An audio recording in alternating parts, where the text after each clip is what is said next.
à tous! Alors je suis super heureuse de vous retrouver aujourd'hui pour cette nouvelle vidéo. Alors dans cette vidéo, je vais à nouveau vous transmettre, en tous les cas, une forme de message par rapport à l'actualité, par rapport à tout ce qu'on est en train de vivre en ce moment sur Terre, qui n'est quand même pas simple. Et c'est un petit peu dans la continuité du live qui est présent sur ma chaîne, le live numéro 9, ainsi que les dernières vidéos sur les énergies actuelles. Eh bien, il faut savoir que dans l'actualité, il y a aussi quelque chose dont j'ai déjà parlé dans ce live, mais que j'aimerais un petit peu plus creuser dans cette vidéo. C'est vraiment la notion de choix et de libre arbitre qui sont vraiment mises en lumière en ce moment sur Terre. Tout le monde dit on est tous confrontés à des choix, et oui, c'est vraiment le cas, aussi bien au niveau de la matière, donc choisir par exemple de changer de vie, de changer de compagnon, choisir de changer de métier, choisir d'aller dans telle ou telle direction, au niveau de sa santé, choisir tel ou tel accord ou non pour telle ou telle substance, etc., etc. On est aussi face à des choix d'incarnation en ce moment. Parce que notre âme, finalement, eh bien, selon les choix qu'on va faire dans cette matière, eh bien, ça va finalement dessiner un choix d'incarnation et un choix plus profond, finalement, au niveau de notre évolution.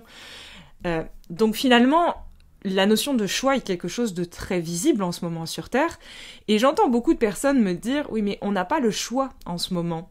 Aujourd'hui, des choses sont mises en place pour nous priver, en apparence, de nos choix. On nous oblige, quelque part, de manière subtile, pas de manière franche, mais de manière subtile, on vient quelque part nous obliger à faire certains choix, on vient quelque part restreindre nos libertés, en apparence, je dis bien ici, pour nous faire aller dans telle ou telle direction.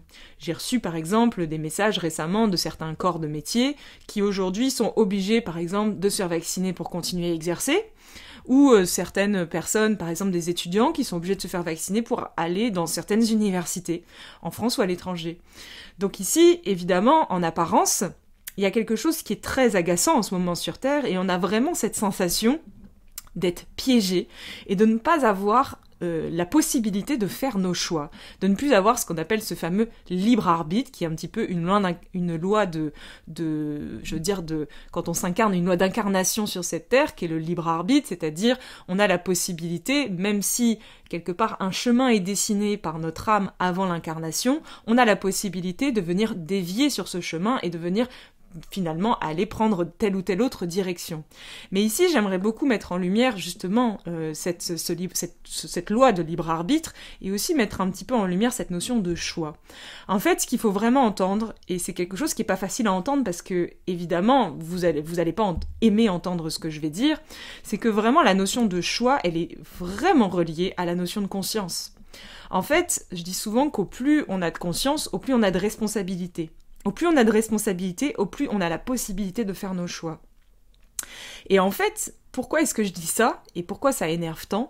Il faut comprendre que la matrice actuelle dans laquelle on se trouve, donc c'est-à-dire ce jeu terrestre dans lequel, voilà, on évolue, et bien oui, c'est la merde en gros, et bien ce jeu terrestre n'est que la manifestation à l'extérieur de tout ce qu'il y a à l'intérieur de chaque être. Et tout ce que, finalement, ce conglomérat, cette accumulation de toutes ces visions individuelles forme comme matrice collective. Donc il faut s'imaginer que si, en apparence, ici, dans le jeu matriciel, nous n'avons pas le choix, c'est parce que finalement ça reflète cette absence de choix que nous avons aussi à l'intérieur de nous. Et pourquoi à l'intérieur de nous on n'a pas le choix ? Et pourquoi c'est ça, en fait, qui est pointé du doigt, finalement, à travers cette expérience? À travers cette expérience difficile, où, évidemment, en apparence, nous n'avons pas le choix aujourd'hui sur Terre, et c'est très difficile pour certains corps de métier. Qu'est-ce qui est pointé du doigt à travers cette expérience? Qu'est-ce qui est perçu à travers cela?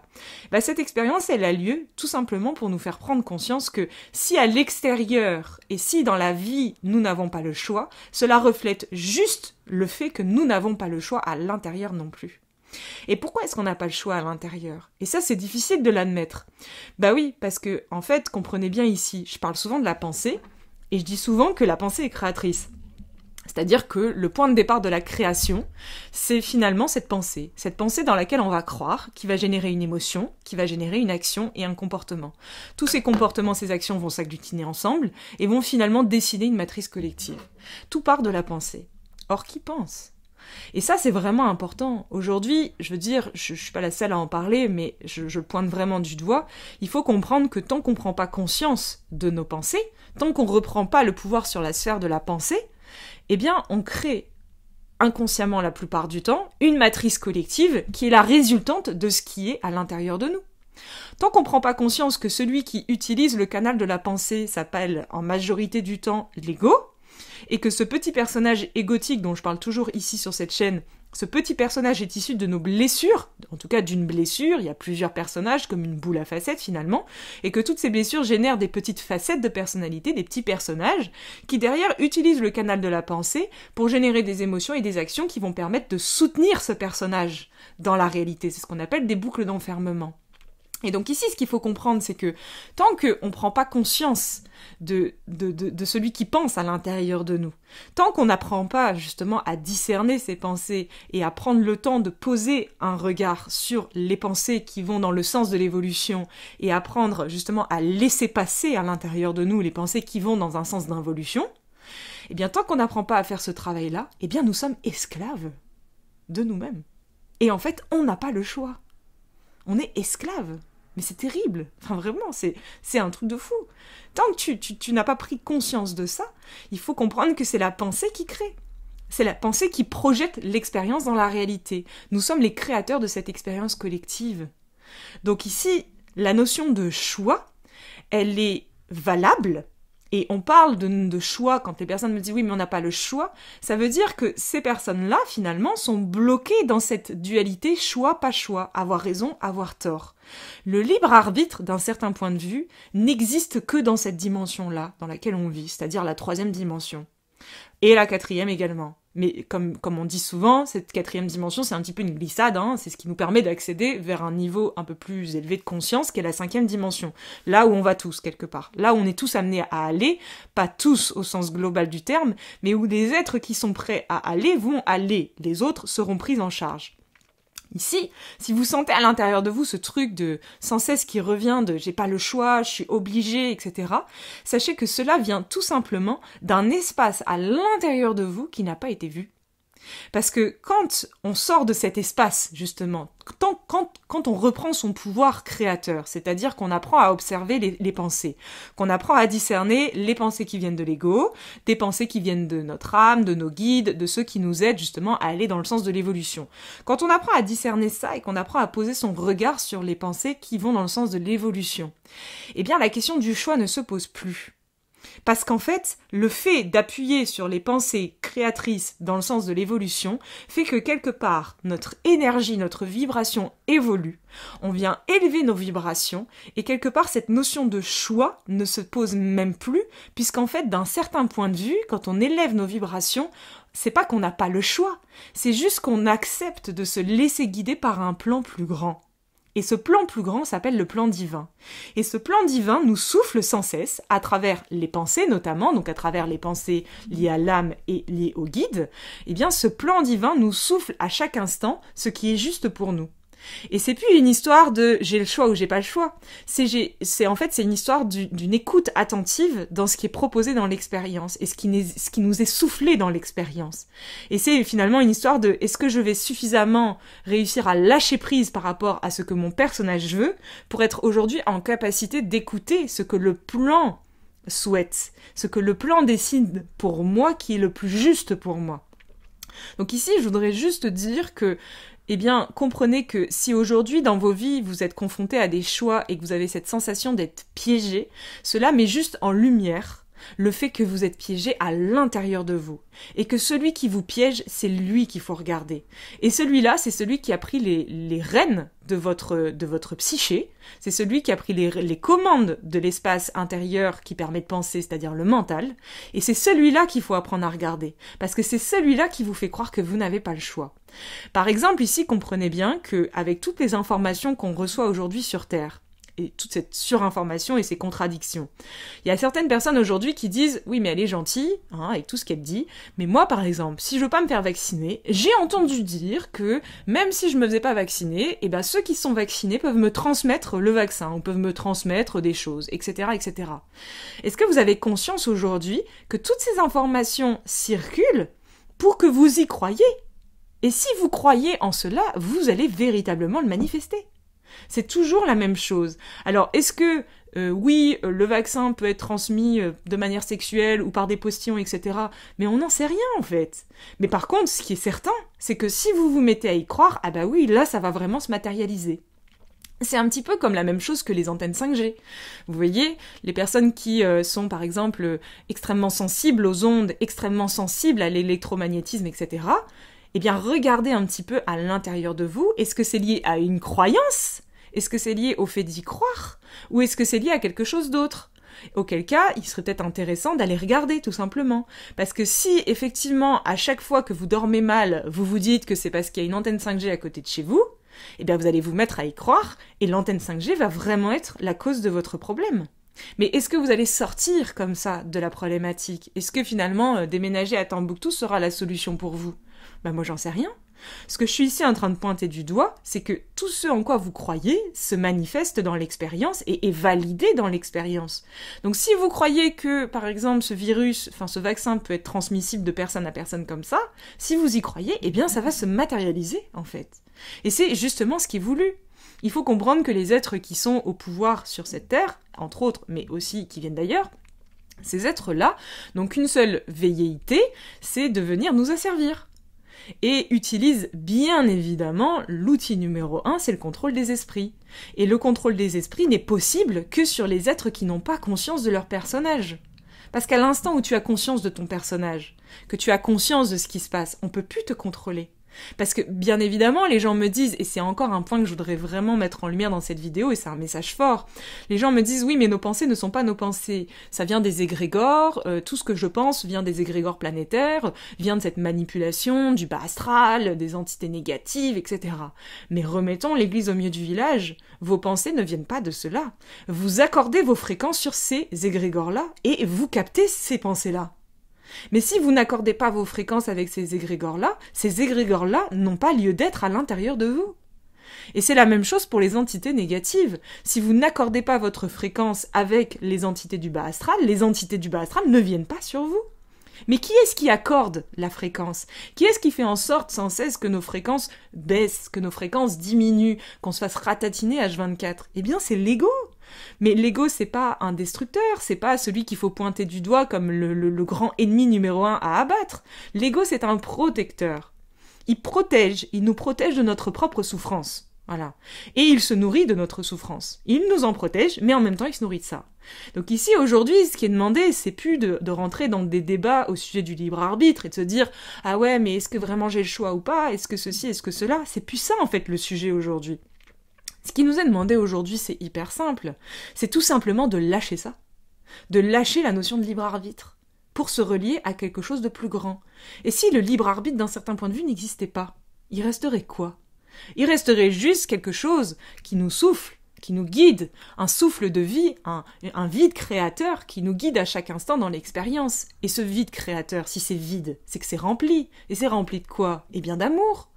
Donc ici, comprenez bien que à l'instant où on sort un petit peu de cette lutte, moi je veux arrêter de jouer, moi je veux ceci, et qu'on fait ses propres petits choix qui proviennent de l'espace depuis lequel évidemment cela n'est pas un choix, c'est-à-dire un espace égotique, eh ben si on lâche un petit peu tout ça et qu'on accepte de se laisser guider par un plan plus élargi, eh bien on se rend compte dans l'expérience qu'il y a toujours des solutions. Et que les solutions, elles viennent d'elles-mêmes. Et qu'en fait, il n'y a même pas besoin d'aller les chercher. Elles viennent à nous. Mais ces solutions viennent à nous que si on a une prédisposition intérieure qui les laisse jaillir. Et cette prédisposition intérieure se manifeste comment ? Eh bien, se manifeste par un calme intérieur. Donc, c'est-à-dire une capacité, une vigilance, une attention nécessaire pour pouvoir discerner les pensées les unes des autres. Si vous êtes rempli de pensées, si vous êtes rempli d'informations, comment voulez-vous que les solutions viennent à vous ? Il n'y a pas d'espace intérieur pour permettre et pour laisser émerger ces solutions-là en vous. Donc comprenez bien ici que ce qui nous est demandé aujourd'hui, c'est pas de tourner le regard à l'extérieur et de dire et de s'insurger parce qu'on n'a pas le choix. Alors oui, en apparence, on n'a pas le choix. Mais c'est nous qui avons créé cela. C'est nous qui projetons cela dans l'expérience. Si cela est autorisé aujourd'hui, si cela est vu et perçu aujourd'hui, c'est parce que c'est la résultante d'une projection collective. Et cette projection collective, c'est la projection collective d'une maladie complètement répandue partout sur Terre, qui est une maladie mentale, c'est-à-dire une incapacité à nettoyer ses pensées. On a à l'intérieur de nous un processeur qui s'appelle le mental et qui permet tout simplement de récolter toutes ces informations sous forme de pensée. Eh bien, sachez qu'aujourd'hui, cet outil, il est dysfonctionnel. Il est dysfonctionnel. Parce qu'on a tellement accumulé, on n'a tellement pas appris à discerner les choses et à nettoyer un petit peu son plancher, que cet outil, il est surchargé. C'est comme si vous aviez un ordinateur, et que cet ordinateur, il y avait 3000 pages ouvertes en même temps. Il y a un moment, l'ordinateur, il bug. Et ben c'est exactement ce qui est en train de se produire aujourd'hui. Alors la bonne nouvelle, c'est que c'est une excellente nouvelle, parce qu'en Occident, et je le dis souvent, on n'est pas en Inde, les amis, on est en Occident, on s'est incarné ici, eh bien, on est sous l'élément du feu ici en Occident. Bah, cet élément du feu, eh ben, il a besoin de se remplir, il a besoin de comprendre les choses par le remplissage. Donc, si vous remplissez votre processeur intérieur, qui est le mental, par 1 milliard de pensées, il va finir par exploser. Et c'est en cela que vous pourrez ensuite faire un grand reset. Et ce grand reset, il va pas être à l'échelle du jeu, il va être à l'échelle de nos pensées, à l'échelle intérieure. Donc voilà un petit peu un message très fort. Sachez aussi, pour clôturer ce message, que une fois qu'on aura accès collectivement, mais déjà individuellement, à des dimensions plus avancées, plus éthérées, comme par exemple la 5e dimension, bah sachez qu'une fois que vous serez dans cette 5e dimension, qui est une dimension intérieure, je précise bien ici, je parle de dimension intérieure de conscience et de vibration intérieure, quand vous aurez accès à cette 5e dimension, vous regarderez la notion de libre arbitre avec un grand sourire. Parce que vous vous rendrez compte, depuis cet espace un peu plus énergisé, on va dire ça comme ça, un peu plus élevé au niveau vibratoire, vous vous rendrez compte que le libre arbitre, en fait, n'a jamais existé. Voilà. Et que, oui, tant que vous y étiez dans des dimensions plus basses, vous aviez l'impression d'avoir des choix et d'avoir des restrictions, mais que d'un certain point de vue, cela n'existait pas. Et qu'en fait, à chaque instant, si vous avez cette écoute suffisante, vous êtes guidé. Et ce guide intérieur va au-delà de la notion de libre arbitre. À un certain niveau d'évolution, il y a une confiance telle dans un plan plus élargi qu'il n'y a plus de notion de libre arbitre. Et c'est dans cette direction-là qu'on va, les amis. Voilà. C'est dans cette direction-là.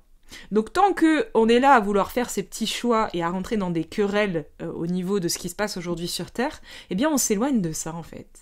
Mais évidemment, plonger là-dedans, ça fait extrêmement peur parce que on se dit, bah oui, mais bon, si je lâche complètement tout ça et que je me laisse glisser, mais ça va peut-être être encore pire. Donc il y a de la peur, il y a la peur de sauter dans le vide. Si je vous dis, bah oui, d'un certain point de vue, ça n'existera plus tout ça après, bah vous allez me dire, oui, bah elle est bien gentille, mais moi j'en ai pas encore la preuve. Donc puisque j'en ai pas la preuve, je préfère quand même rester là où j'en suis, au moins c'est à peu près sécure, et ensuite on verra. Mais en fait, ce qui est demandé aujourd'hui, c'est de plonger dans quelque chose qui n'est pas sécure. C'est quelque chose d'inconnu. Voilà. C'est ça qui nous est demandé aujourd'hui.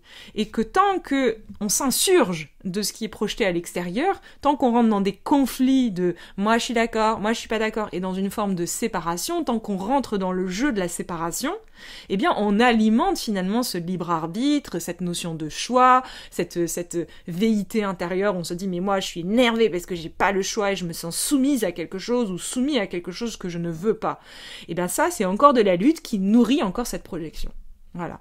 Donc, et si tout cela était le reflet de quelque chose qui, pour la plupart des êtres, est encore inconscient à l'échelle actuelle, mais qui se passe bien évidemment dans le véhicule mental. Voilà.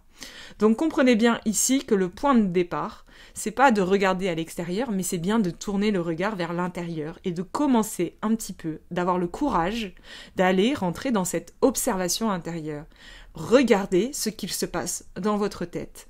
Et faites le choix, s'il vous plaît, d'arrêter d'alimenter ces pensées de séparation, de comparaison, de jugement, ces pensées irrespectueuses. Alimentez vos pensées bienveillantes, vos pensées d'amour, vos pensées d'union et de solidarité. Et ainsi, vous participerez à créer quelque chose d'autre. Et ensuite, vous pourrez avoir le choix. Mais ce choix n'est disponible qu'en fonction du niveau d'évolution de la personne. Et ça, c'est difficile à admettre. Voilà. Donc merci à tous pour votre écoute, et puis on se retrouve très vite pour de prochaines vidéos. Je vous rappelle que sur cette chaîne, on va créer des cercles de mantras pour justement un petit peu rentrer dans des outils pragmatiques de comment on fait pour observer justement cette sphère mentale, et on va mettre tout ça en place ici ensemble. Voilà, vous aurez les infos très prochainement. En attendant, je vous souhaite un merveilleux week-end. À très très vite. Bisous bisous.